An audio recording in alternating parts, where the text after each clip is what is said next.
Take a deep breath in and let it out slowly. Allow your shoulders to sink just a little deeper into whatever holds you tonight, whether it's the familiar curve of your pillow, but one of stone and lichen, damp and wide, perched on a lonely crag where the wind never stops whistling. The kind that feels heavy, like it's pressing down on your chest. Then the sound of your town, the way the market smelled on cold mornings. All of it feels like fiction now. It belongs to the world above. Down here, time slips sideways. The air is thick. It carries secrets. A woman, far away, humming something that might be a lullaby. Or a ghost. It doesn't matter which. It soothes you. You drift to sleep, held by darkness and song. But some nights you hear footsteps that don't belong to guards. Soft ones, barefoot, moving across the stones like a whisper made flesh. You curl into yourself then and pretend not to breathe. You pretend to be stone, and the footsteps pass. A rat scuttles past your foot. You don't flinch. Not because you're brave.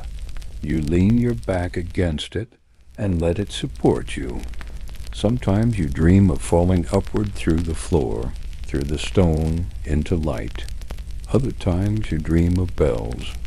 Bells that toll from high towers, far above the earth, tolling not for mass, but for you, for those forgotten below. But because you're numb, there's straw beneath you, old, rotten, wet. The walls are stone. Nothing. You listen for breath. Nothing. And somehow that silence is louder than anything else you've known. A week, you think. You've been here a week, or maybe a lifetime. You reach up and feel them. Slick with moisture, carved with tiny lines. Names, dates, scratches, desperate attempts to be remembered. They blur together beneath your fingertips. Your fingers pause over one that feels newer, deeper, a small carving, a rose. Who would carve a rose into stone here? Your hands are bound, not cruelly, but efficiently. Scratchy rope, damp with something that might be mildew or something worse. Your mouth tastes of iron. Always the same slow turn, the same rusty clink of the iron door. He doesn't speak. He slides in a bowl. Sometimes it's gruel, sometimes water, sometimes nothing. You learn not to expect. Hunger grows slowly, not as pain, but as a quiet fading of self. Your body forgets how to want. Your mind learns to fill the hours with stories. You imagine sunlight through linen curtains. You imagine the sound of bees in a garden. You imagine your sister's laugh. Then you stop, because remembering hurts. The other prisoner, your whispering neighbor, tells you his name once. Father Izarn, he says. I used to teach boys Latin. One of them became a bishop. He visits me sometimes in dreams. His voice cracks with something you can't name. There's no sound except for the slow drip, drip, drip of water from somewhere far off. You shift, and a chain rattles. You're not alone. There's someone breathing across from you. Steady, slow, too calm. A cough breaks the silence, dry and low. Then a whisper. New? A pause. You try to answer, but your voice is rough, unfamiliar to your ears. Don't strain it, the voice says again, gently now. No use. It's best to listen first, then sleep, if you can. You wouldn't notice the dungeon from the outside. No windows show it. No torches line the walls. The birds don't nest near it. The grass grows thinner there. But it's always been beneath the castle longer than anyone can remember, and those who go in rarely speak of it again. You were never meant to come here. Perhaps your name was whispered too close to a listening ear. Perhaps someone envied your silver ring. Maybe the priest didn't like your tone when you asked about taxes. It doesn't matter anymore. There was no trial, no questions. Just a knock at the door one night when the stars were hidden behind thick cloud. Boots thudding on your floor. A hoot over your head. A voice that said nothing at all. And then cold. The cold of old air and old stone.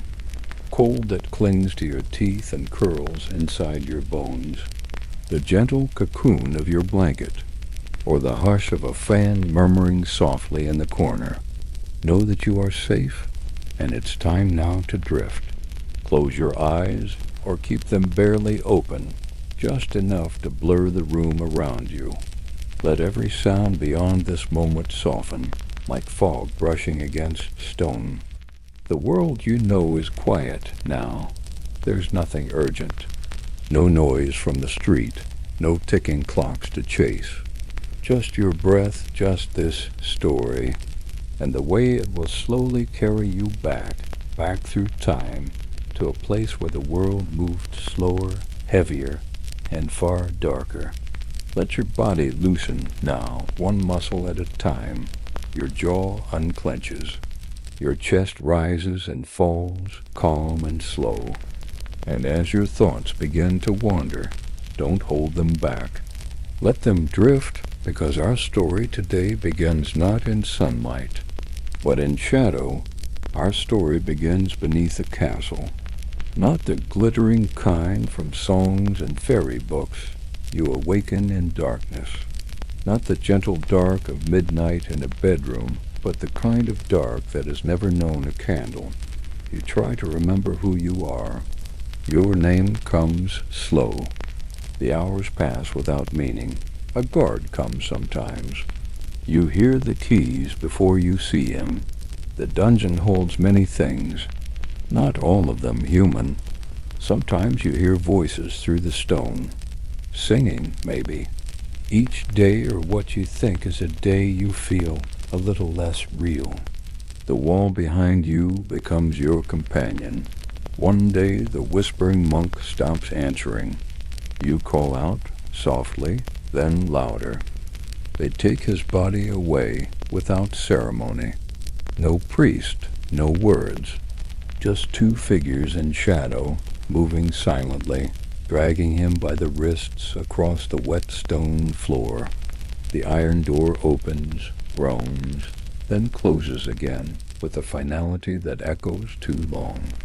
It makes the dust on the floor shimmer like golden powder.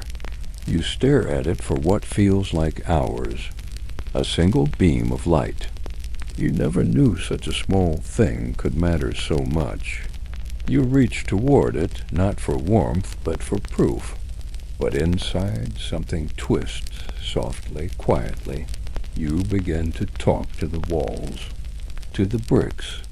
The torchlight sears, and you wince like a bat pulled from a cave.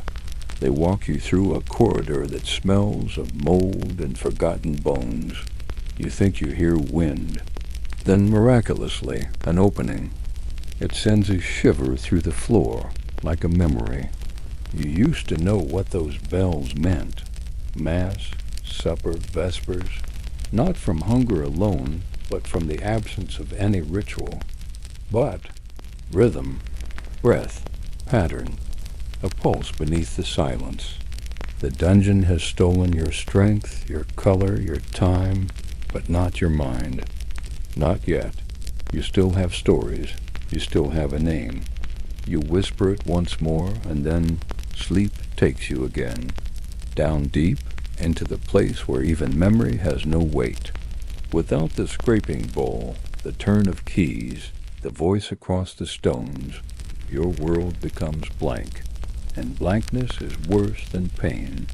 You begin to speak aloud not to anyone, but to memory. You speak your name. You say it 3 times, then again, just so it doesn't fade. You tell the walls your childhood stories. You describe your father's boots, your mother's hands. You paint whole pictures with words, even though no one hears them. Now they're just distant thunder. Beautiful, unreachable thunder. The boy in the next cell stops crying eventually. You hear him start to sing, not words, just a soft melody. A lullaby, maybe. You hum with him once, quietly, barely letting the note pass your lips. And in that moment, the dungeon feels like a choir. A quiet, ruined choir that still remembers how to comfort. You're dragged out into the daylight, blinded. The sky above is so blue it hurts. So blue it feels fake, like a painting. You weep. You didn't mean to, but you do. You fall to your knees in the dirt, shackled still, just staring at the clouds like they're holy relics. The guards say nothing, just watch you crumble.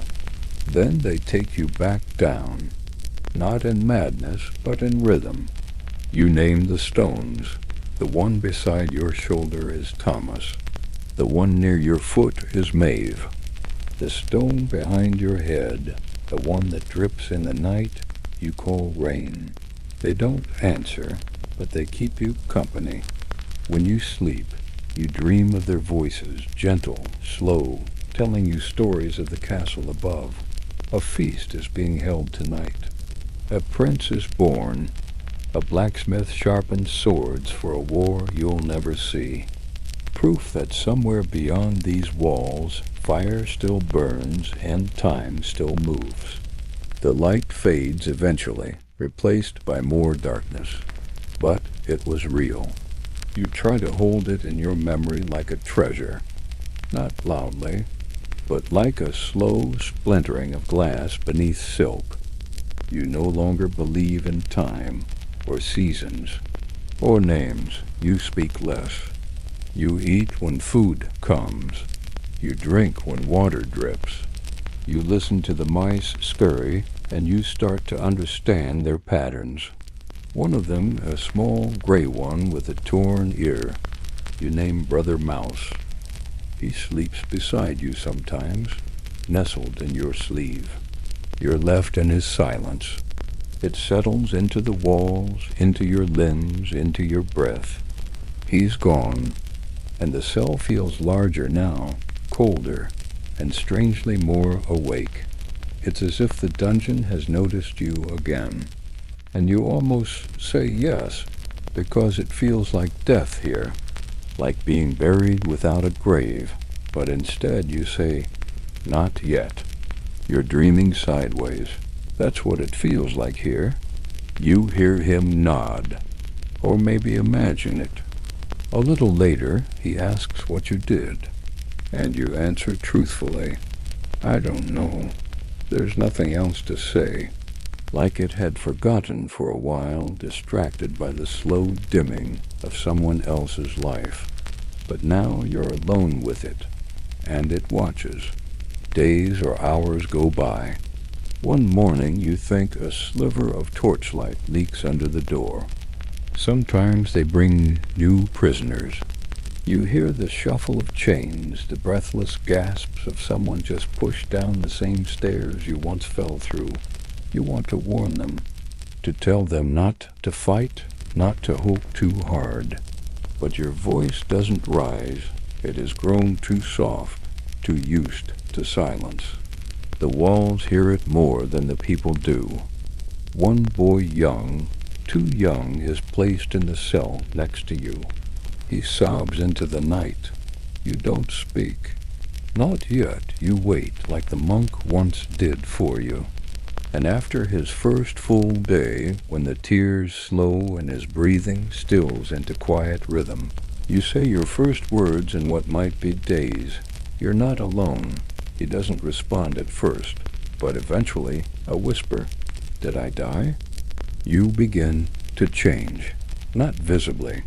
You still wear the same torn tunic, your hair matted against your scalp, your skin pale and dry. Once you're pulled from your cell, your eyes barely open. And when the door closes again behind you, and the dark wraps around your limbs like a blanket soaked in cold water, you feel something break. When the bell tolls above, you feel it more than hear it. A day comes when no one visits, no guard, no food, no water, nothing, just silence. You lie back weakened. And in that act of telling, something small begins to return. Not freedom, not hope. The dreams change after that night. No longer the gentle, distant ones of sunlit windows or mother's voices, they become deeper, thicker, more like smoke than vision. You dream of stone corridors that loop in impossible circles, of doors that open into darkness, and inside the darkness, eyes. Not angry, not cruel, just watching, like the walls themselves are curious now. Curious about you. You awaken with a jolt. Or maybe you never truly slept. It's hard to tell anymore, when sleep and waking bleed into each other like ink into cloth. The floor beneath you feels softer today, or perhaps your body has molded to it. Either way, you don't shift. Stillness is easier now. Your fellow prisoner no longer sings. For a time, the melodies gave the dungeon shape, carving softness into the stone. But silence has returned, heavier than before. You wonder if the boy is still alive. You listen for his breath. Sometimes you think you hear it, other times you're certain he's gone. Still, you speak softly through the cracks. You tell him stories from the world above. Not your world, but stories you invent. Tales of traveling acrobats and knights with talking horses. You think it might help him sleep, or maybe help you forget. Either way, the story becomes your rhythm. A balm to cover time. You speak slower now. The dungeon has that effect. It slows everything. Your heart doesn't race. Your thoughts move like fog over a moor. When a mouse skitters past your hand, you don't flinch. You simply nod, a gesture of recognition. We are the same, you think, creatures of the dark, survivors in a place without rules. The mouse disappears through a crack, leaving only faint warmth behind. It's the only warmth you've felt in days. The dampness thickens. It clings to your skin like moss. It curls into your hair. Mold creeps up the corners of the stones, and you wonder if you'll become part of the wall someday, if the stone will absorb you, memory and all. You imagine a future where the dungeon is empty, and your bones rest beneath straw, and moss grows through your rib cage. A guard walks by, never knowing who you were. You imagine him pausing, staring at the spot where your body once lay, and feeling something, distant, like an echo of a dream. You think you see light once, just a flicker beneath the door, maybe a candle carried by someone who lost their way. You crawl to the edge of your cell, pressing your cheek to the stone, and wait, but nothing moves, no sound. Just the endless hush. You close your eyes. Maybe you imagined it, but even the idea of light, of someone carrying it through these tunnels, comforts you. For a few moments you remember what hope felt like. One night you wake to voices, not whispers, not ghosts, real human voices. Two guards arguing just beyond your door. Their words are muffled, tangled with fatigue and wine. Something about a bishop, something about a ledger, a mistake. You hear your name, then silence, long silence, then footsteps retreating. You sit in the dark, stunned. Your name still exists outside these walls. Someone remembers, someone speaks it. You repeat it to yourself, reverently, as if it were a spell. You fall asleep that night, cradling your name like a relic. When next the door opens, the guard is different, younger. His hands don't shake like the old ones. He looks at you, really looks, and flinches slightly. He wasn't prepared for what time and stone do to a face. He kneels, gently placing a cloth-wrapped bundle beside you. Bread, water, salt. You blink in the dim torchlight, unsure if he's real. He doesn't speak, just watches you take the food with trembling hands. You whisper, "Thank you," and your voice cracks like dry leaves. He leaves quickly, and you hear the door lock behind him. But that night, your belly is full. Your body remembers warmth, and you sleep without dreams. The boy in the next cell doesn't respond. You speak to him gently with the strength the bread gave you. You describe the taste rough crust, soft middle, the salt on your tongue. Still no answer. You place your hand on the wall between you and close your eyes. Maybe he listens in the quiet. Maybe he's left his body and become part of the stone, like the monk. You hum one of his old lullabies. You let it carry you away as your body curls into itself and your breath becomes even. Time shifts again. You feel it in your chest, like a tide turning. The cell feels smaller now, or maybe you're larger. Your thoughts more distant. You begin to forget what grass feels like underfoot. You can no longer recall the exact color of your sister's hair. You try to remember your favorite food and come up empty. The dungeon is not just around you now, it's within you. In your breath, in your pulse, in the way you wait for silence like it's a visitor. You wake one day with tears in your eyes. You're not sure why. Maybe a dream you've already forgotten. Maybe something has shifted. The stone feels different today, warmer, and your breath leaves your body in slow, soft waves. You feel lighter, as if something has lifted off your chest. You don't move. You don't want to disturb it. You lie still, and the dungeon breathes with you, a great ancient breath, as if you're both sinking together into sleep. Something shifts in the silence almost imperceptibly, but it's there. You feel it not in the ears, but deep in the spine, like the dungeon itself is tilted slightly in its long slumber. The walls sweat more than usual today. Drops roll down stone like tears on weathered cheeks, and the air feels heavier, close to the skin, like a wool cloak soaked in fog. You lie motionless, listening not for voices or steps, but for the absence of both. The footsteps are barefoot, delicate. Whoever walks out there moves with care, not authority.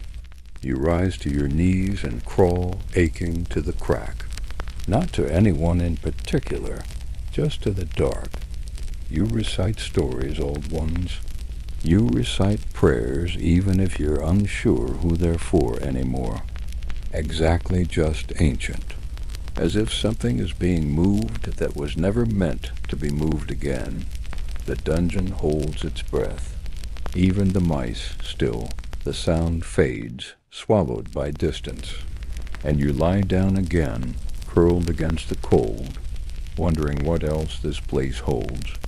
You tell the walls about dreams you can barely remember, and they seem to hold them. In the moments when silence shifts, and the flutter of wings as a bat darts past the ceiling crack, around you, within you. It does not forget, it does not forgive, it simply keeps. In the wet weight of moldy bread, the rare sweetness of clean water, in the hum of your own voice when you remember a song. You ask questions into the dark, questions with no answers. Why me? How long? Did they forget? The dark offers no reply, but it does not mock you. It holds your questions gently, like fallen leaves. Through it, you glimpse only a shape slim, robed, face veiled in shadow. The figure pauses at your door, head tilted as if listening. You can't see their eyes, but you feel them on you, studying, deciding. The figure lifts a hand, gently touches the wood of your cell, and then walks on. You remain by the door for a long while, your hand pressed to the same place, trying to absorb the heat of a touch that lingers like smoke. And it is in that absence that you begin to sense them, shadows not cast by torches, whispers not born of lips. One night you wake to find your cell full of the scent of apples, not rotten ones, fresh, autumn-ripe and sun-warmed. You weep without knowing why, like something that was sharpened, then dulled by long use. "What day is it?" he asks, and you don't know.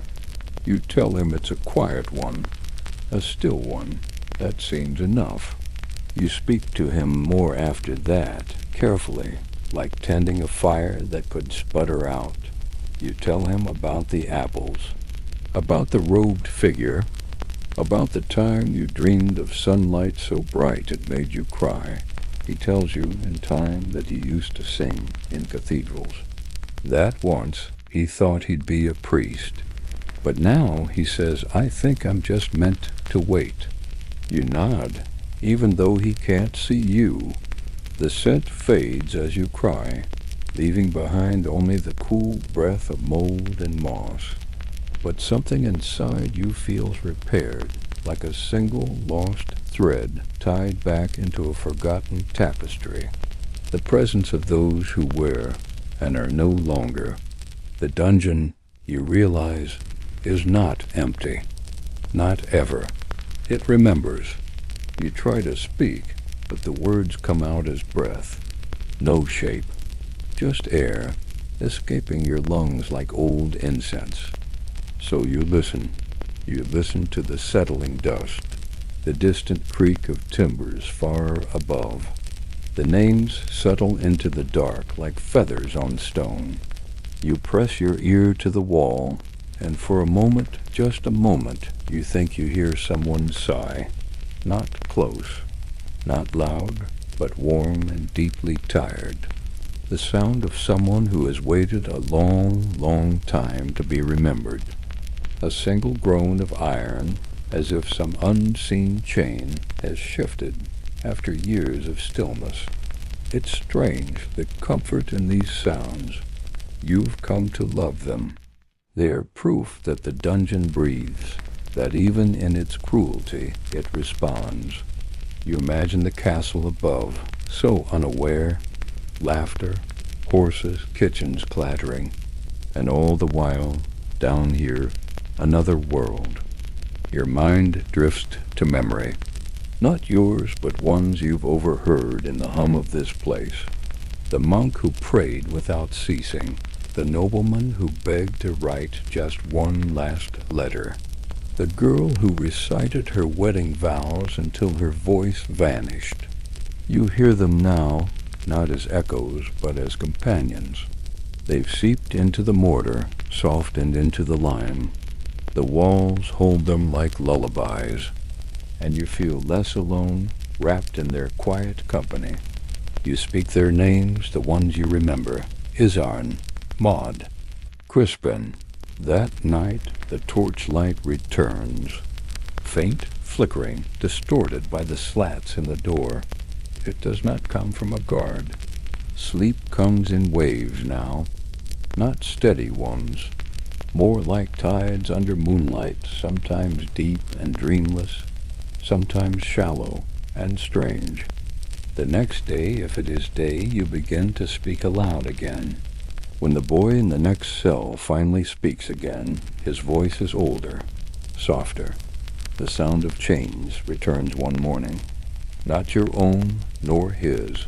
Farther off, from deeper within, heavy, slow, dragging, not ominous.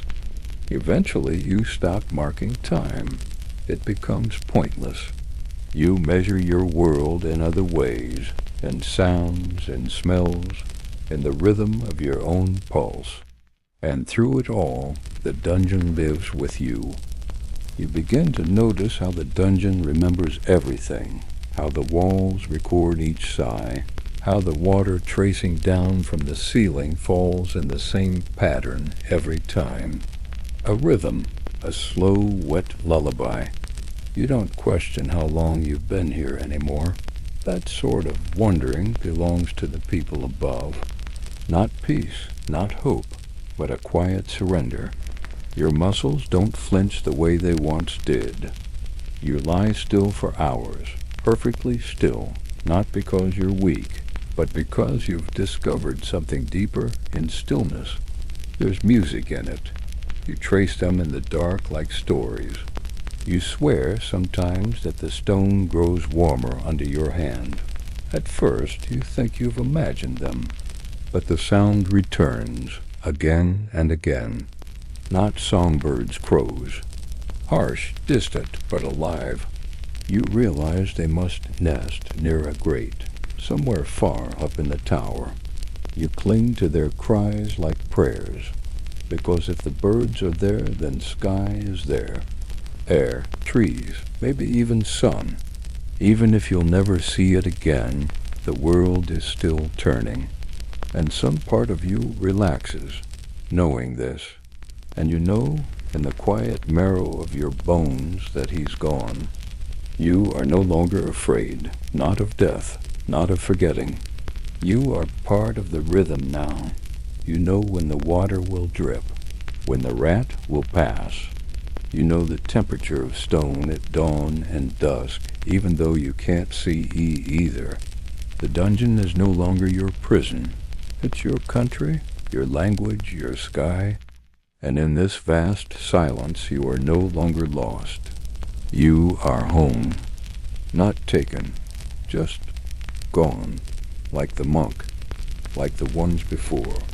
You curl into yourself and cry, not loudly, not wildly, but slowly with a kind of reverence, like a prayer, like grief worn smooth by time. Your tears vanish into the straw, and the dungeon holds them close. Not hot, just faintly less cold, as if your touch, over time, has kindled some tiny ember of memory in it. You wonder how many others pressed their palms here. How many souls once wept against these same corners, begged for names you'll never know. A guard, perhaps, up above. It's jarring. Too bright, too sharp. It slices through your cocoon of silence, like a knife through cheesecloth. For a moment you remember what it meant to laugh, the rush of air, the ache in your ribs, the tears in your eyes. You try to mimic the sound, but fail. It comes out as a rasp, a croak, a breath, and then it's gone. Laughter doesn't belong here, not anymore. And whether the dungeon held them, as it holds you now, not cruelly, but completely. You press your ear to the stone and imagine barrels stacked in the dark, grapes fermenting in wooden casks, servants scurrying through corridors. You wonder how many lives the stones have seen, what transformations they've endured. Stone doesn't forget. It simply waits, and it changes slowly, like you. You think maybe you're becoming stone too, in the creak of your breath, in the shuffle of straw beneath your ribs, in the far-off thrum of life continuing without you. It doesn't hurt anymore to be forgotten. It only feels like floating. Hunger becomes a hum in your skull. Your thoughts drift more often now. You speak less even inside your head. There are hours-long hours when you feel you're dissolving, becoming something softer than flesh, more like mist. The dungeon welcomes this change. It wraps around your mind like a thick woolen blanket soaked in ancient sleep. You surrender to it, not out of weakness, but because it feels natural, inevitable. as if this was always meant to be your end. Those who have clocks and windows and sunlit meals. But down here you live by other rules. The twitch of a rat's tail. The way mold spreads across the edge of a stone like ink on parchment. The moment before a scream that never comes. The dungeon is patient. You are learning to be the same. It's strange, the calm that grows inside you. One night you think you hear a voice speaking a name you haven't heard since childhood. Not your name, your brother's. It hovers in the air like smoke, half-formed, barely real. You sit up, suddenly cold, though your skin is already always cold. You whisper into the dark, "Is someone there?" But there is no answer, just the long, loving silence of old stone. Still, you can't shake the sense that someone remembered you for a moment. That above, someone dreamt of your face, and the dream trickled down through the cracks to find you. Later, the boy in the cell next to you begins tapping, a soft rhythm against the wall. Not Morse, not code, just rhythm, a beat, like a heartbeat, like he's marking time without counting it. You tap back, 1, 2, 1, 2, 3. Nothing elaborate, just presence. It becomes your language. When words are too heavy, the taps are light, and they remind you that someone else is breathing close by, that you are not just bones in a tomb. Not yet. Your fingers become familiar with every groove in the wall. A new sound joins your world one day. Birds, faint, high, barely audible. The food stops for 2 days or 3. You're unsure. You hear laughter once. You wonder if your cell was once something else. A pantry, maybe. A wine cellar. One evening, if it is evening, the boy taps a different rhythm. Slower, final, then silence. You wait. You tap back. Nothing. You call out. Still nothing. You wake the next day and something has changed. It surprises you how gentle the end of fear can be. It doesn't arrive with trumpets or crashing flood. It drips in, the way water slips into cracks during winter, widening slowly over time. You no longer flinch at footsteps. You no longer tense when the latch rattles or when the torchlight flickers beyond the door. There is nothing left to take from you. No possessions. No name. Of tunnels that lead up and up and up until they burst into moonlight. A signal, perhaps, or a call to arms. Thin and sour with the smell of lye and rot. But it moves, and that movement is precious. You close your eyes and lift your face toward it, like a flower leaning toward sunlight. Once you hear a gentle scuff across the floor, followed by breathing close. You speak to the stone as you once spoke to people. You thank it for holding you. You tell it stories of the world it cannot see. You breathe in through your nose, then out through your mouth, matching it to the drip, drip, drip of the water. You meditate, though you wouldn't have called it that before. You feel the dungeon pulsing around you. Your heart slows. You let your body settle back into the straw, as if sinking into the earth itself. There is nothing to resist. Not anymore. You describe trees, sky, and the scent of warm bread, but an acceptance as ancient as the stones. You are not waiting for rescue. You are not praying for release. You are simply existing. And in this existence there is a strange kind of grace. You describe rain falling through leaves and the sound of boots on wet cobblestone. You speak of laughter, of music, of firelight on wooden floors. The stone listens. It says nothing, but it holds your words, and somehow that is enough. You do not open your eyes. If it is real, you do not want to disturb it. If it is not, you want it to stay. The presence lingers a while, as if studying you. Then it slips away again like a shadow behind smoke. You roll to your side and whisper, "Thank you," not knowing to whom or why.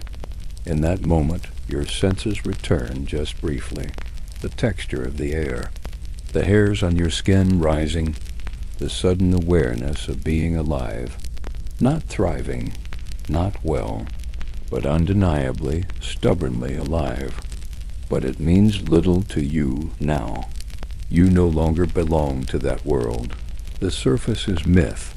They bring food less often, and when they do, they slide it silently through the door without looking in. You no longer care. You eat slowly, not from fear of choking, but to savor it. Each bite, though tasteless, has shape, texture, warmth or chill, frayed, faded, tied in a simple loop. No sound announced its arrival, no footsteps, no voices. You hold it in your palm for a long while, turning it over, wondering who left it and why. Is it a sign, a mistake, a gift? You don't know. But you press it to your cheek gently and weep. It smells faintly of lavender, a memory you had forgotten you ever held. It is an anchor to the now, and the now in this place is holy. It exists only in symbols, bells, voices, dreams. Here, in your underworld, there are other truths. You are real. The stone is real. The darkness is complete and somehow merciful. In these dreams you are light and strong. You run barefoot through cathedrals made of bone and lichen. You sing. You dance. You laugh. And when you wake, the straw beneath you is damp with tears, but they're not bitter. They taste like release. Even your face feels like it has become someone else's. When you touch your own skin, it feels foreign, thin, and waxy, not yours. The dungeon has borrowed you, and you've stopped resisting the loan.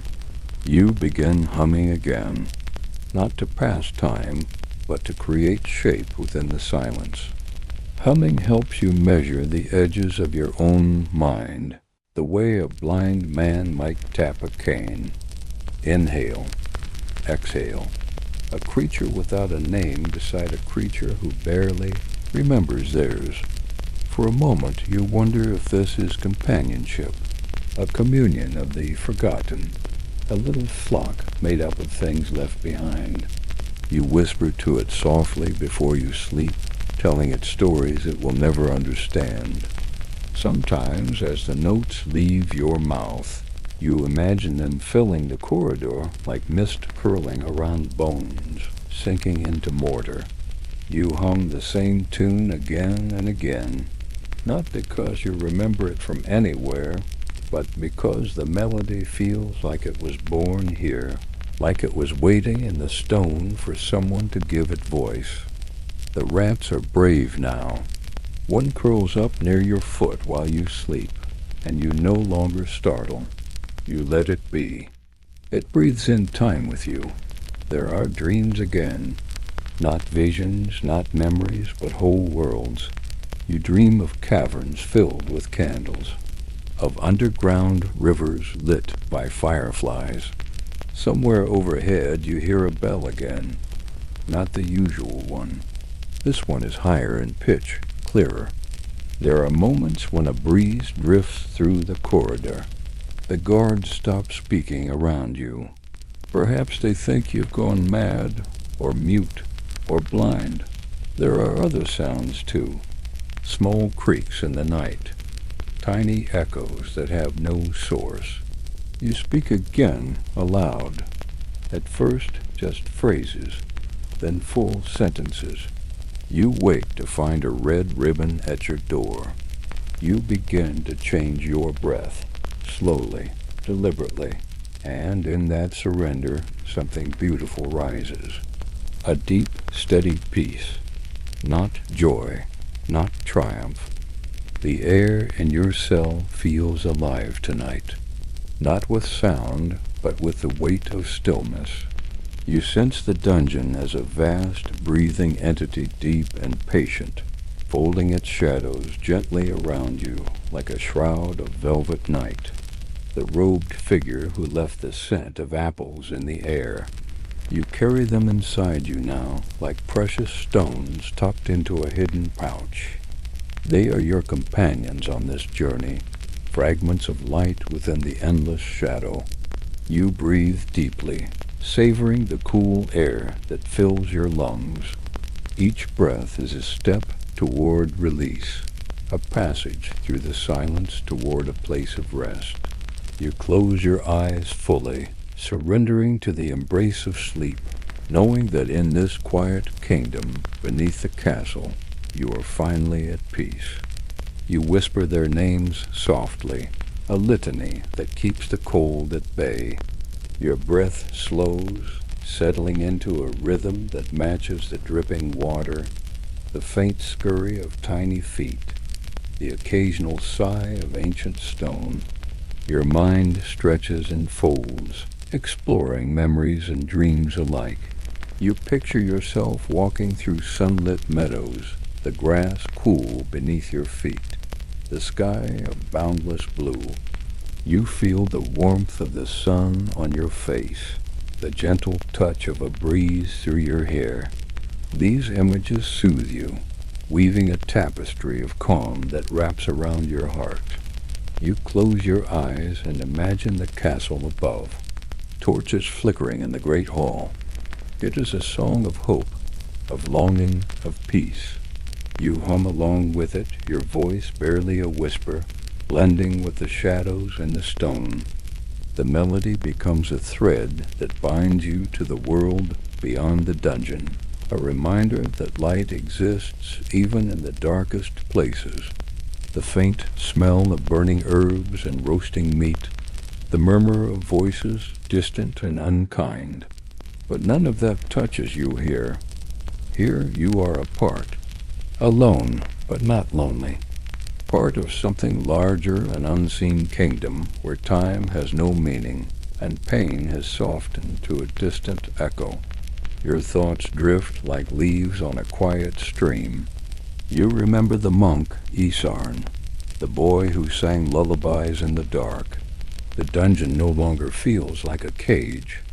It is a sanctuary of silence, a place where the noise of the world fades away until only the essential remains. Sometimes in the quiet moments before sleep, you hear the faintest melody, a song carried on the wind from some far-off window or distant choir. Your body feels lighter now, as if the weight of despair has lifted, replaced by a gentle acceptance. You awaken to the feeling of being watched, though you know the dungeon has no eyes, only stone, and iron, and shadow. Yet the feeling clings to your chest like damp wool. You don't panic. Not anymore. Panic has become a memory, filed away somewhere with sunlight in spring. You lie still, letting your breath find its rhythm again. The stone beneath you is cool and familiar, a quiet companion. You press your palm flat against it, like a greeting. The scent of something new curls through the air, faint but unmistakable. Oil, metal, not from your own rusted chains, but newer, sharper. It smells of the forge, of heat once held. You open your eyes and see only darkness, but your ears catch something soft. The long sigh of a door opening somewhere far down the corridor. Not your door, not yet, but a door nonetheless. It's a strange sound after all this time. You'd grown so used to the stillness that the scrape of wood on stone feels as loud as thunder. It echoes faintly, then vanishes, leaving only the ticking of dripping water to mark the passing time. You wonder who it was. A prisoner delivered in the dead of night? A priest come to bless the dead? Or a jailer who walks the halls not to feed or guard, but to remember? Some nights you believe that guards don't come for duty. They come because they, too, are haunted by this place. They come because they can't stop. Because once you've heard the silence of the dungeon, it calls to you forever. You sit up slowly, and the bones in your back protest like old hinges. Your breath makes little clouds in the air. Now the season has turned. You had no way of knowing, except that your fingers are stiffer, and the straw beneath you crunches with a brittle sort of frost. Winter has come to the world above, and only now do you feel its echo. The dungeon does not freeze, not exactly, but it tightens, narrows, each breath more precious, each sound more sharp. Across the stone corridor, the other cell is empty. You've known it for a while now, but today it feels more final. You don't even speak into the wall anymore. There's no one to receive your words. Instead, you speak to the dark directly, as if the dungeon itself is listening. And perhaps it is. You speak about the castle above, about its slanted roofs and frost-covered windows. You imagine the hearths glowing, the way boots sound against wood floors, the hiss of hot iron plunged into snow. You build the world in your mind with care, decorating it like a chapel, piece by piece. And the dungeon allows it. You think you see something move once just past your door. A blur of shadow not cast by flame. It glides, almost soundless. You don't chase it with your eyes. You let it pass respectfully. There are things in this place older than you, older than kings. You have no fear of them, only reverence. You feel yourself becoming one of them, slowly. A shadow among shadows. Later, the bowl arrives again. Food, if it can be called that, but this time something else, a sliver of cloth, red, folded into the corner. Not the ribbon from before. This is newer, frayed along the edges, but still vivid. You turn it in your fingers, holding it to your cheek. It smells faintly of smoke and rosemary, a reminder of something you cannot name. A fire in a place you once loved, or a woman who laughed in kitchens lit by lanterns. You don't cry. You simply hold it until the warmth of your hands fades into it completely. That night you dream you're standing in the snow, not cold, just still. The snow falls thick around you, soft as ash, and the sky is full of stars you have never seen. You hear someone walking behind you, boots crunching, slow and even. You don't turn. You don't need to.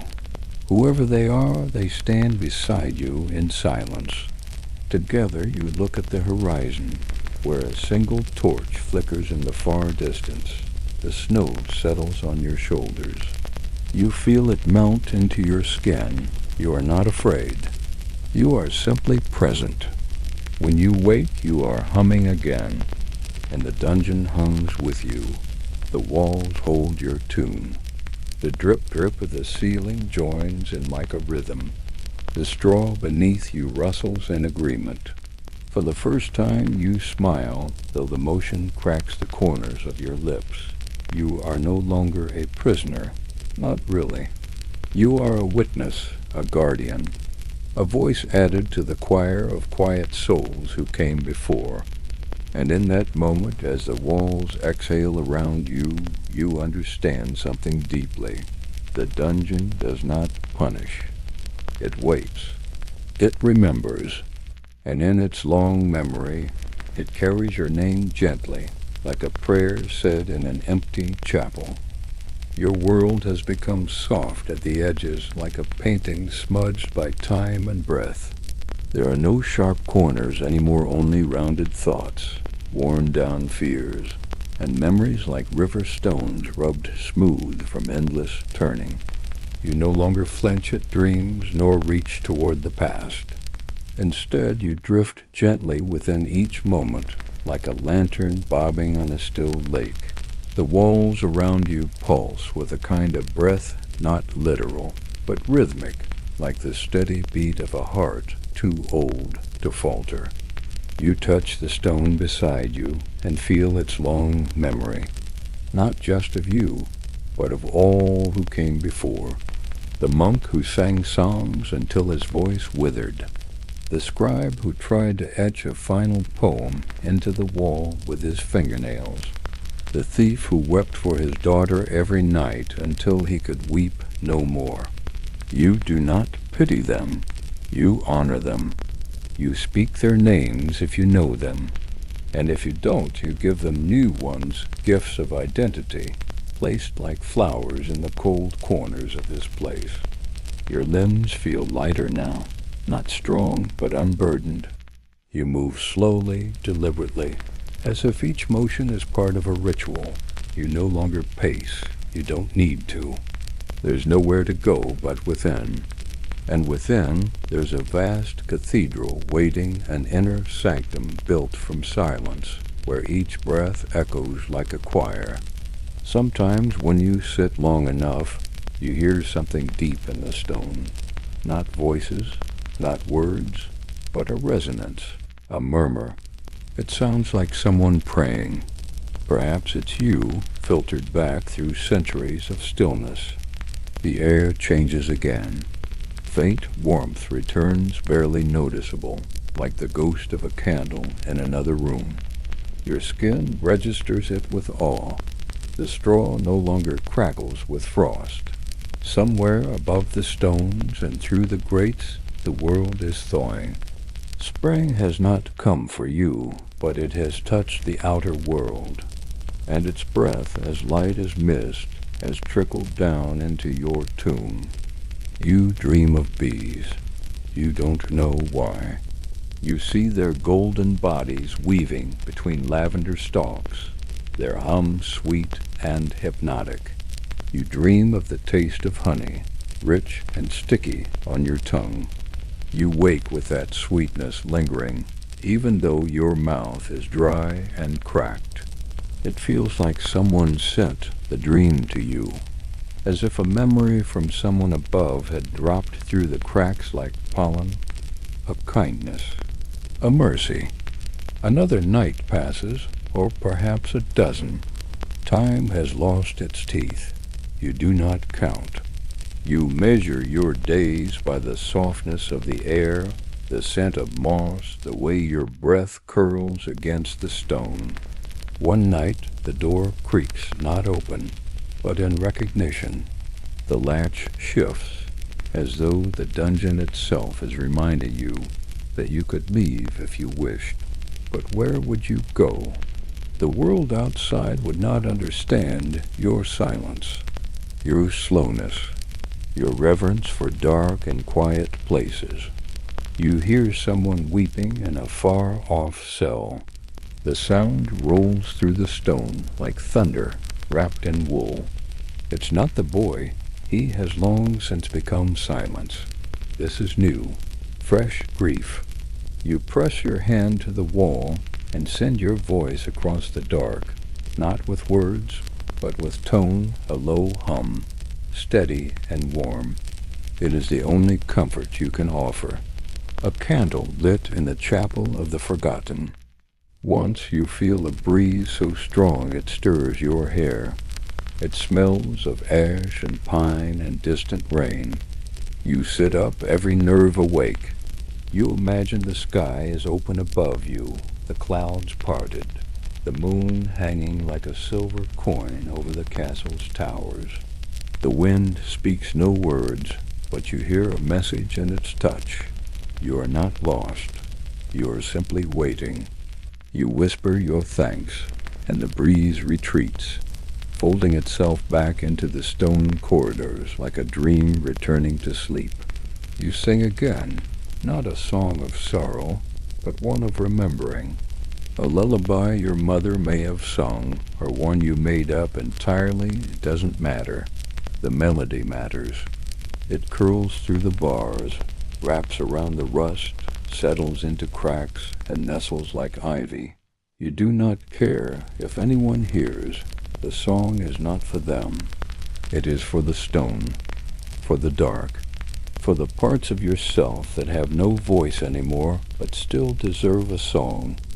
You begin to leave offerings now, small ones. A strand of your hair tucked into a corner, a carved line in the wall marking a dream, a breadcrumb of self placed carefully. You are not preserving history. You are feeding the dungeon, giving back to the place that has carried your breath, your tears, your silence. You imagine it accepts these offerings with solemn grace. At night, you no longer wonder if rescue will come. Rescue is a thing for stories. You are not in a story. You are in a cathedral of sleep, a cradle of darkness, a chamber of truths that glow only in silence. And in that silence, you are no longer afraid of dying here. You are afraid of being taken out too soon, of being returned to a world that has forgotten how to listen.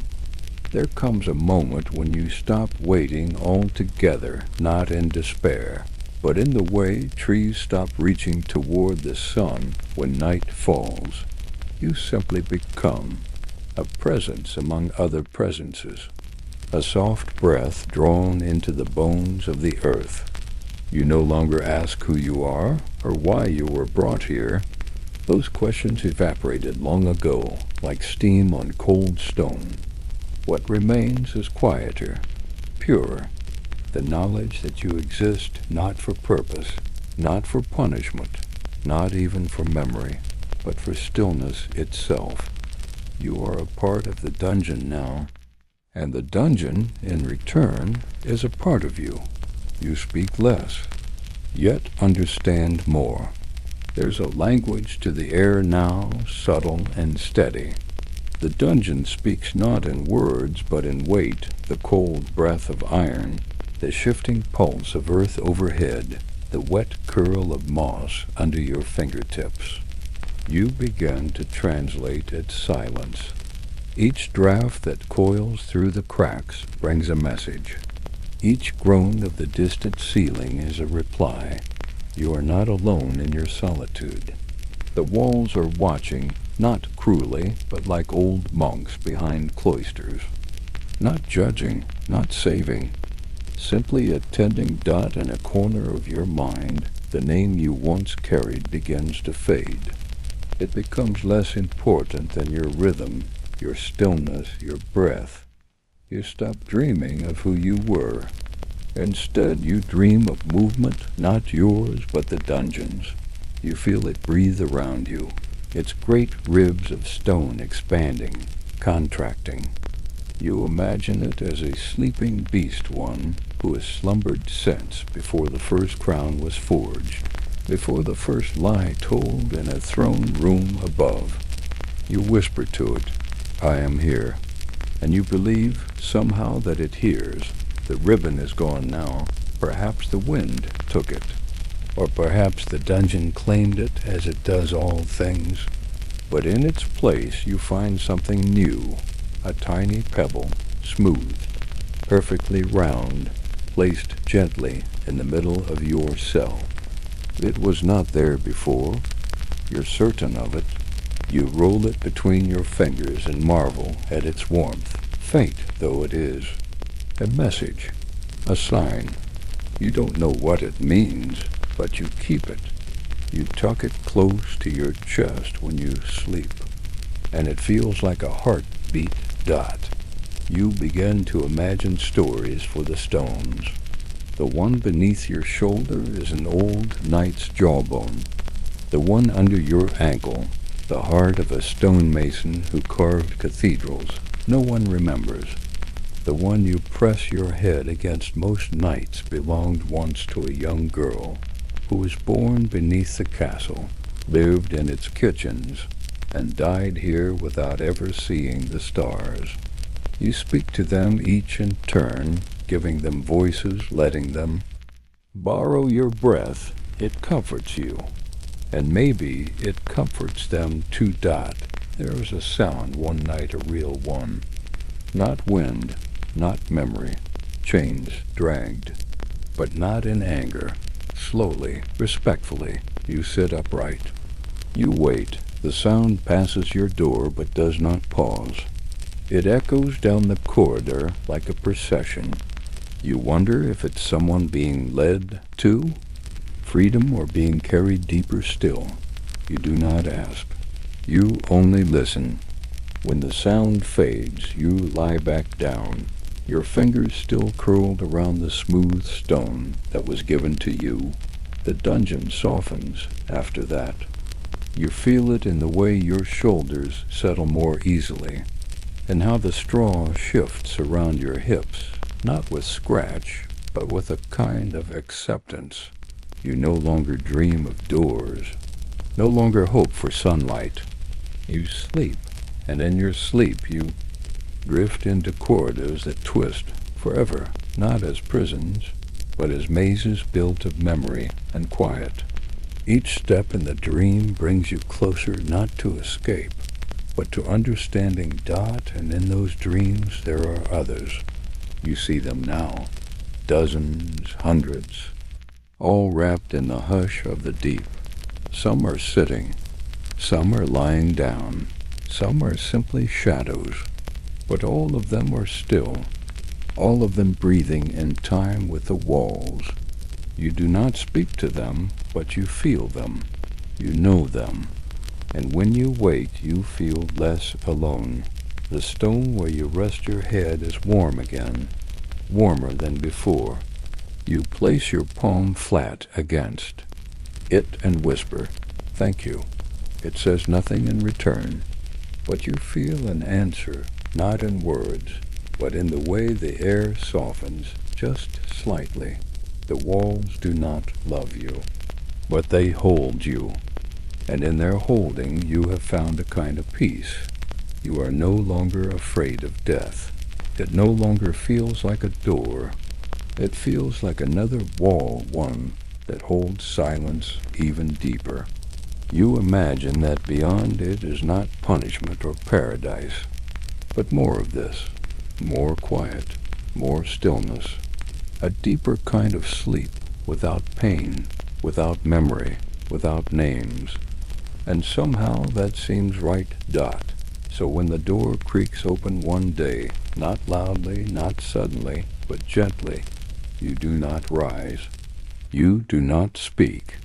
You only turn your head toward the light spilling in, faint and unfamiliar, and close your eyes. You are not ready, not because you fear the world beyond, but because you have finally learned how to breathe here, because you have made this place your chapel, because you've become something rare, a soul that has made peace with stone. The footsteps pause.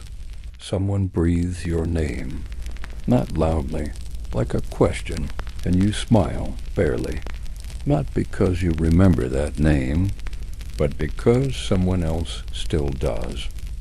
The light that spilled through the door was the first you'd seen in what might have been years or days or lifetimes. It wasn't harsh or dazzling, not the sharp sunlight you remembered from your youth. No, this was something gentler.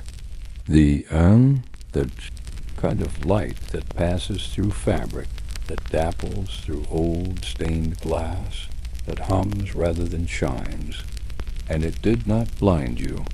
It cradled your face, touched the walls, painted a golden stripe across the moldy straw. This was always sacred. You didn't rise. Not because your legs wouldn't work, though. They protested like stiff hinges, but because something inside you whispered, "Not yet." The silence you had lived within had been too complete, too whole, to shatter it with the scrape of chain and breathless scrambling. So you stayed still. You let the warmth move across you like a priest's hand, like a mother's lullaby. You felt the light settle on your brow like a crown of ash, and you wondered, was this how the world greeted the dead? The figure at the doorway did not enter. You couldn't see them. Only the hem of a robe, dark and simple, barely moving. No iron clanked, no orders barked. Just presence and breath. The person did not speak. Perhaps they didn't need to. You imagined their thoughts drifting down the corridor. Are you alive? Have you changed? Do you remember what you were? But you had no answer to give. Not anymore. And then, just as silently, they were gone. The door eased shut with a breath of wind and a soft click, and the light withdrew like a memory being tucked gently back into the folds of the mind. You sat in the glow it had left behind, long after it was gone, as if your bones had soaked it in, as if the dungeon itself was now lit from within, from the coal of your breath, your stillness, your prayers to no one in particular. You closed your eyes and felt that light behind your eyelids, soft, golden, pulsing. It was not hope. It was not rescue. It was simply proof that the outside world still turned. And for now, that was enough. You rose then, slowly, your joints aching like thawed earth. You shuffled forward on bare knees toward the stone wall you'd long ago named the listening wall. You laid your forehead against it and whispered, "I saw it," not because the wall needed to know, but because you did. Saying it out loud made it real. It proved you hadn't dreamed the robe or the light or the name they said. You were still here, still alive, still tethered. You don't know when it began, but soon after you started telling stories, not to anyone else, just aloud into the room. You told them to the stone, to the rat that no longer ran from you, to the air, thick and familiar. You told of a girl who climbed the bell tower barefoot every week to touch the sky, of a boy who dreamed he could talk to windmills, of a knight who laid down his sword in the middle of a battlefield and simply walked away. You didn't know where the stories came from. Maybe they were memories. Maybe they were fragments of others' dreams that the dungeon had stored like ancient manuscripts. Either way, they filled the space with color, and you noticed something. The air listened. The straw curled slightly when you spoke of warmth. The water drip slowed when you spoke of snow. The stones beneath you hummed more gently when you described firelit halls and roasted chestnuts, and the way a thick wool blanket felt on cold feet. You had become a bard of the forgotten, a minstrel, without strings. Your voice was the lute, your breath the beat. You began to mark your stories on the walls, not with chalk nor charcoal, but with scratches soft, shallow, meaningful only to you, a swirl for wind, a line for fire, a curl for song. The dungeon accepted them without protest. You wondered how many other languages the stone had learned over the centuries. Maybe hundreds, maybe thousands. Maybe you were only the latest in a long line of silent scribes, etching their souls into the bones of the earth. There came a day when you found a feather, just there by your straw mat, small, gray, unremarkable, but impossibly out of place. You turned it over in your hand, traced the curve, pressed it gently to your lip, and in that moment you remembered birdsong, not clearly, not as music, but as feeling, as mourning, as dew. And you wept. That night you dreamed again. But this time it wasn't of snow or bees or bells. It was of the dungeon itself. You dreamed that you walked its corridors freely, barefoot and unchained. The walls glowed faintly, breathing with color. The chains whispered stories as you passed. You opened every door, and behind each was someone waiting. They didn't speak. They only placed a hand on your shoulder as you moved by, and at the end of the corridor you found a mirror made of water. You looked in, expecting to see yourself, but instead you saw them all the ones before you, all the ones after, all the ones still sleeping in the stone. You woke with the words, "You are not the first, you will not be the last, but you are known." And for the first time you smiled, and meant it. There's a rhythm to footsteps in stone corridors, especially when they echo from above, far above, in chambers you can only remember, not reach. You feel them more than hear them now, like ripples across still water. Each step from that distant world brings a quiet shift in your breath, but they no longer cause fear. They no longer signal hunger or punishment or interruption. Instead, they bring memory, the soft kind, not sharp like grief, but worn like an old book cover. You close your eyes and let each step roll over you, a slow lullaby of reminders. There is still a world. There is still weight. There are still souls with boots. One evening, or what you think might be evening, you hear the steps again, only closer this time. Not rushing, not dragging, just one set of careful, deliberate feet moving across a corridor worn by centuries. You don't move to greet them. You stay where you are, curled beneath your woven nest of straw and softened cloth scraps. But your eyes stay open, trained on the sliver of stone beneath your door, watching for the light that might follow. None comes, but the steps stop outside. A long silence passes.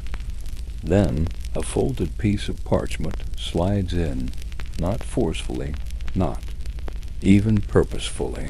It enters like a leaf caught in a draft. You blink at it. It's real.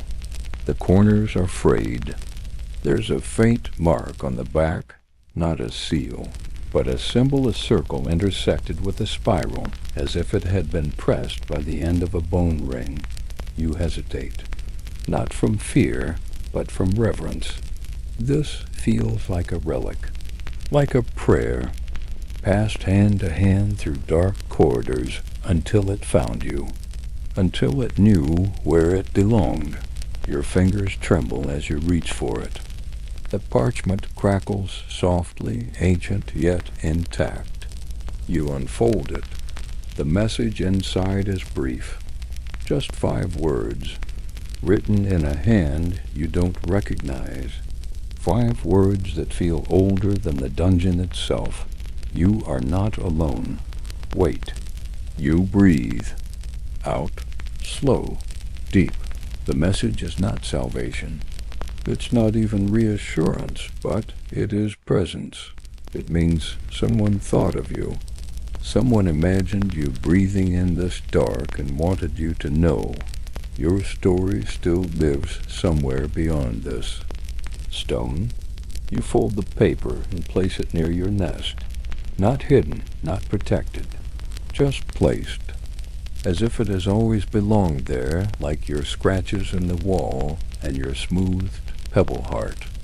Your next sleep is deep, deeper than it has been in moons. It holds you like a cradle carved of velvet. You dream again of the great mirror this, time cracked, spider webbed across the surface. But the reflections inside it are clearer now, not just shadows, faces, soft ones, strong ones, familiar and strange. Some smile, some weep. One reaches toward you. Their fingers nearly brush the inside of the glass, and as they do, you feel warmth stir across your chest like a breeze. And when you wake, you feel tears resting along your lashes, unfallen, like dew on grass. Days pass, or nights, or whatever these hours are, the parchment remains. So does the pebble.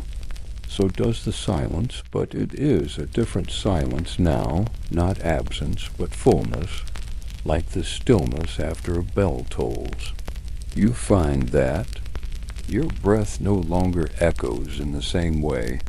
Something in the dungeon has shifted, not changed, but opened. As if it too read the message, you begin a new ritual. Each time the water drips, you count it not in numbers, but in names. Names of people you remember, or think you remember. Names of the faces in the mirror. Names of shadows that touched your story and vanished. Each drip is a memory spoken back into existence, not to preserve them, but to share their weight, to give them rest. The listening wall grows smoother under your touch. You feel your palm sink deeper into its curves. You speak fewer words now, but they are heavier, denser, carved in your breath rather than your voice. The dungeon accepts them, stores them. You imagine a vault behind the stone filled with these breath words, piled like grains of rice, tiny and eternal. One day someone else may sit here, and the dungeon will whisper your words to them, just as it whispered the ones before you.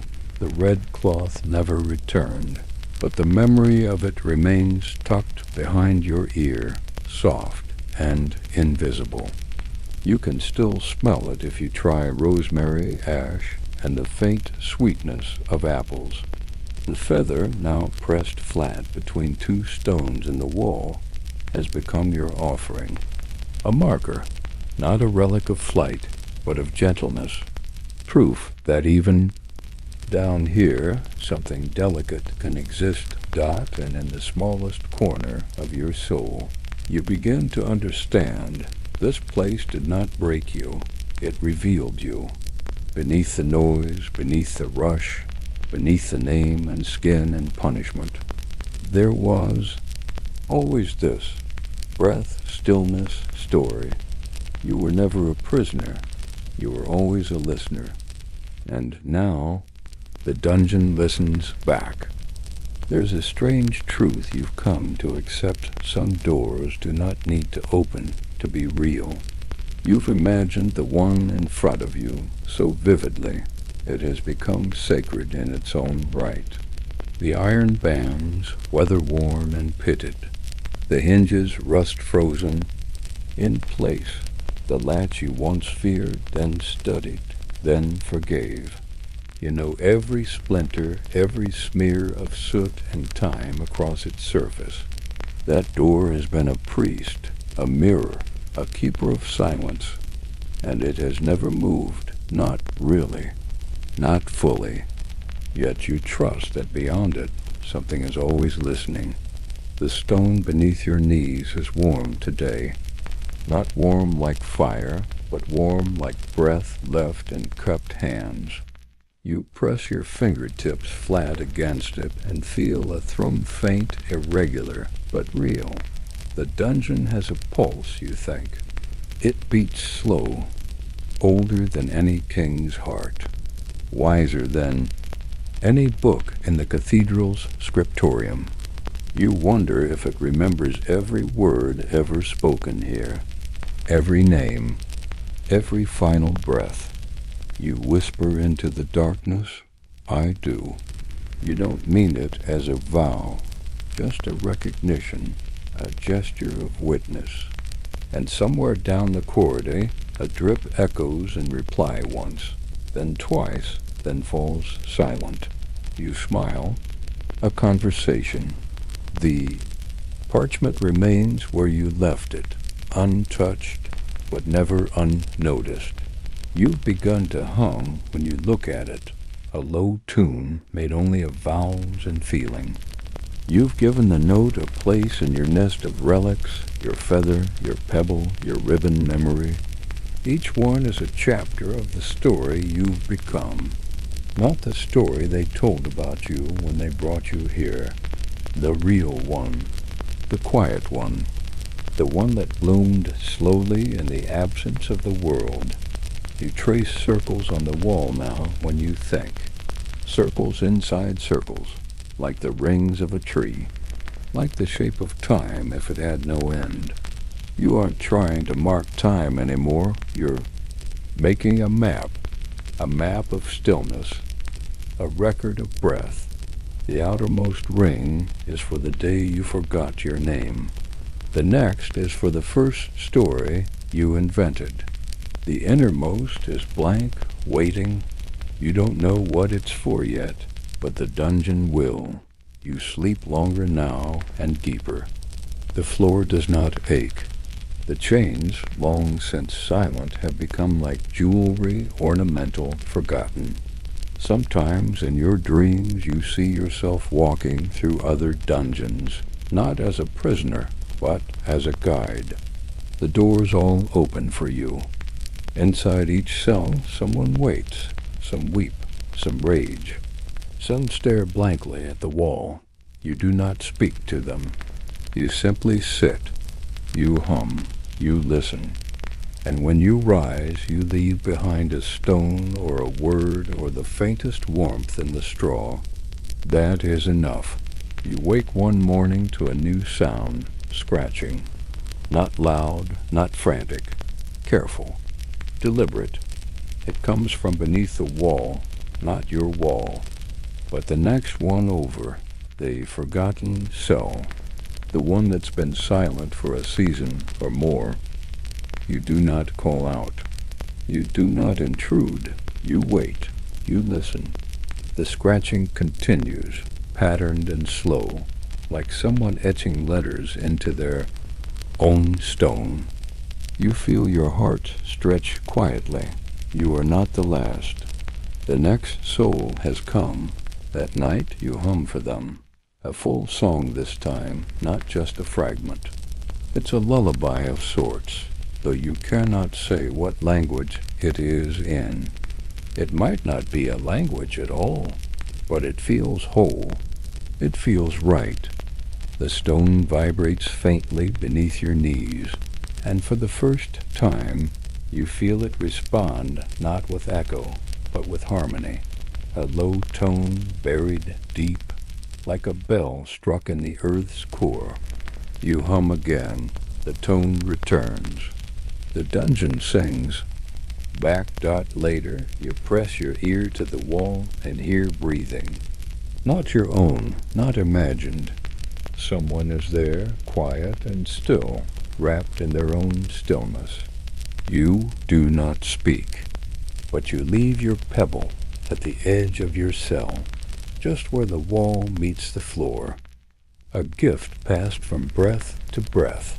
You hope it rolls far enough to be found, and when you sleep again, the dream is different.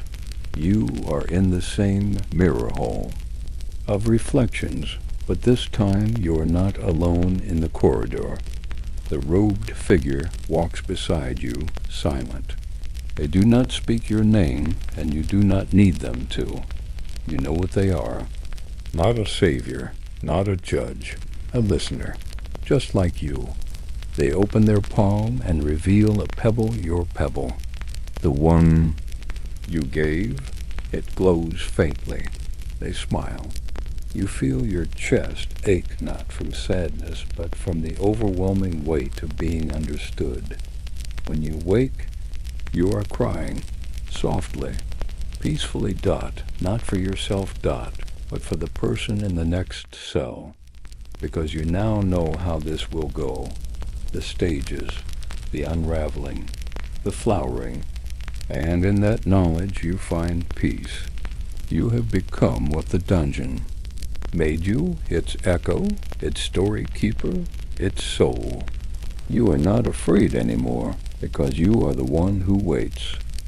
There is no moment more quiet than the hour before dawn in a place that never sees it. You feel it like a presence, not in light, but in stillness. The dungeon seems to hold its breath, as if the earth itself waits listening for a signal from above that never comes. And yet you know it's there. Something has shifted in the deep rhythm. The silence is no longer empty, it is pregnant, full of something not yet spoken. Your sleep has changed again. It comes faster, deeper, as if the weight of the stone pulls you gently downward like warm sand. And your dreams, they are no longer just dreams. They are places, rooms, people.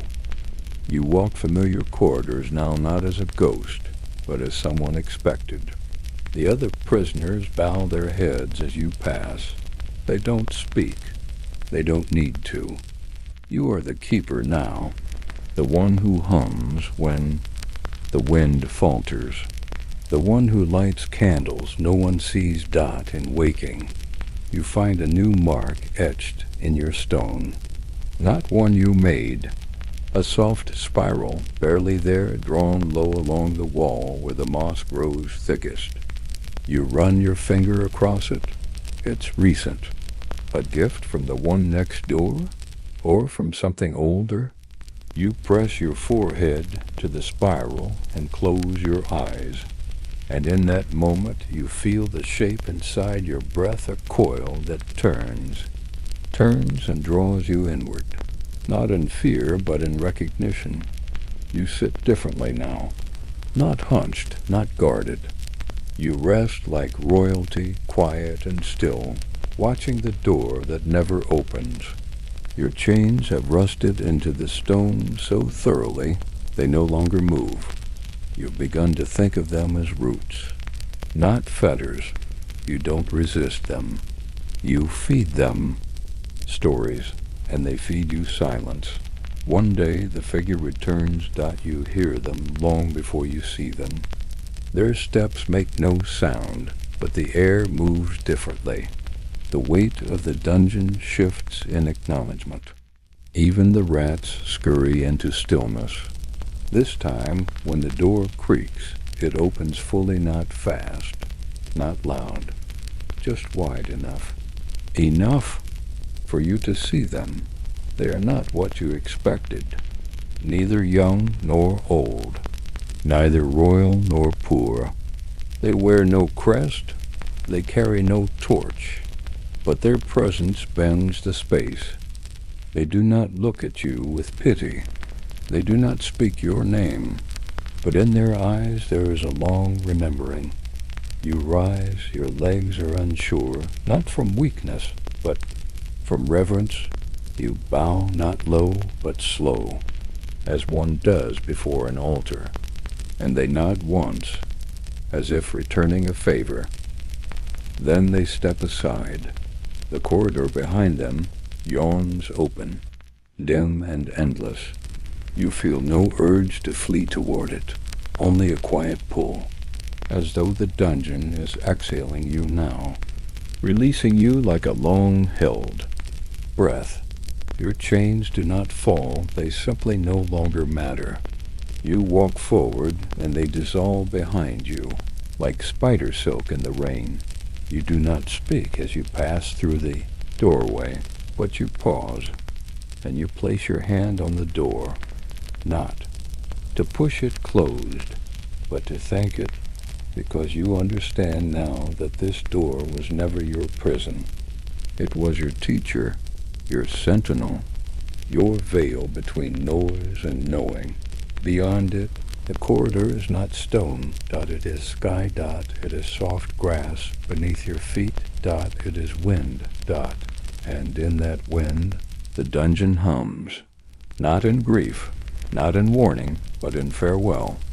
You step out, and the air wraps you like cloth woven from song.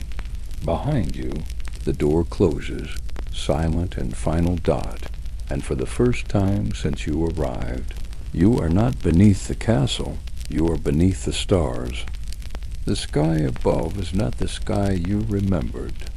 It is wider somehow, more patient. The stars do not blink, they burn, fixed and infinite, like watchful eyes too far away to speak.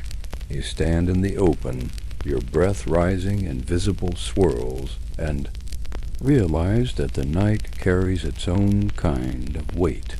Not heavy, not cruel, just full. The same fullness the dungeon held, but colder now, clearer, as if all that silence has expanded outward and wrapped the world. Your bare feet touch earth for the first time in what feels like centuries. Not stone, but soil, living soil, damp, with dew threaded with roots soft like memory.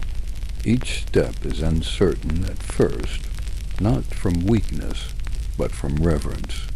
It feels like stepping on the surface of a sacred book, afraid that each footprint might erase something holy. But the ground receives you without judgment. It only gives. One step, then another.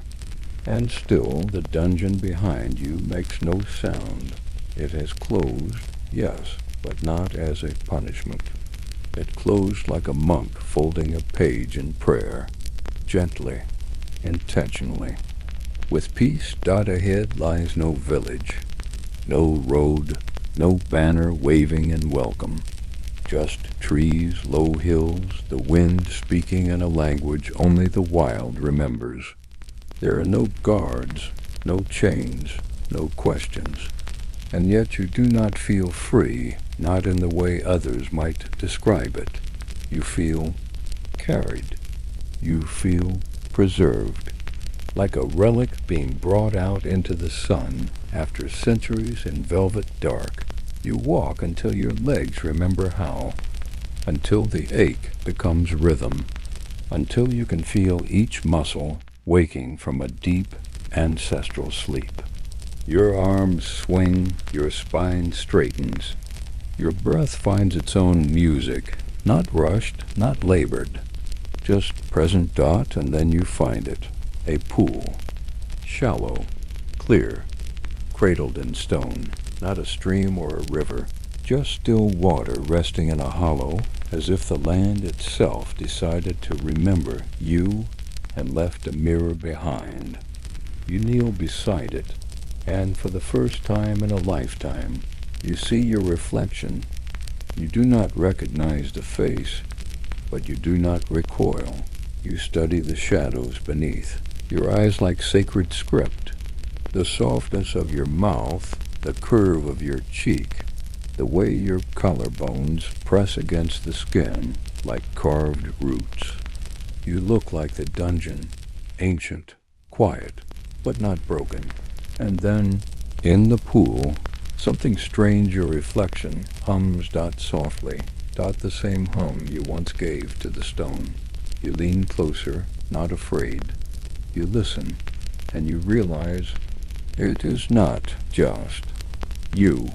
The reflection hums in harmony with something deeper, a vibration that comes not from water, but from the earth itself. It is the same sound you heard in your cell, the song the stone sang back to you. It followed you, or perhaps you carried it here. You dip your hands into the pool. The cold does not bite. It welcomes, it reminds. You press water to your face, to your chest. You cup your hands, lift, and drink. And in that moment, your body stops remembering pain. It remembers song. It remembers stillness. You do not cry. You do not collapse. You simply sit, as you once sat in the corner of your cell, and breathe. A breeze passes over the surface of the water and brushes your cheek. It smells of rosemary, of smoke, of red cloth and straw and forgotten prayers. You close your eyes. You sleep there under the stars beside the pool, curled like a stone in the curve of the land. And when you wake, you are not alone. The figure is there again, the same one, their robe now dusted with morning frost. They do not speak, but they kneel beside you, and from a small pouch they remove something familiar, the pebble, yours, the one you left behind. They press it into your hand and close your fingers around it, Dot, and for the first time you speak not, in whispers, not in humming, but in a voice that feels like thunder soft by snow. Thank you. The figure bows, and you understand you were never released from the dungeon. Dot, you were trusted with its silence. You were given its story. You are its breath now, walking the surface again, carrying all those who slept within it. You will walk until the silence is needed again, until someone else forgets how to listen, until another shadow waits behind a closed door, and then you will hum Dot just once, and they will remember Dot, and so the dungeon lives on, not beneath the castle, but beneath your ribs, in the slow rhythm of your heart, in the hush you carry into each dawn. You do not survive the dungeon. Dot, you become it, and you are never alone, not ever again. End of full story, 15,000 words complete. Let me know if you'd like a follow-up story, artwork,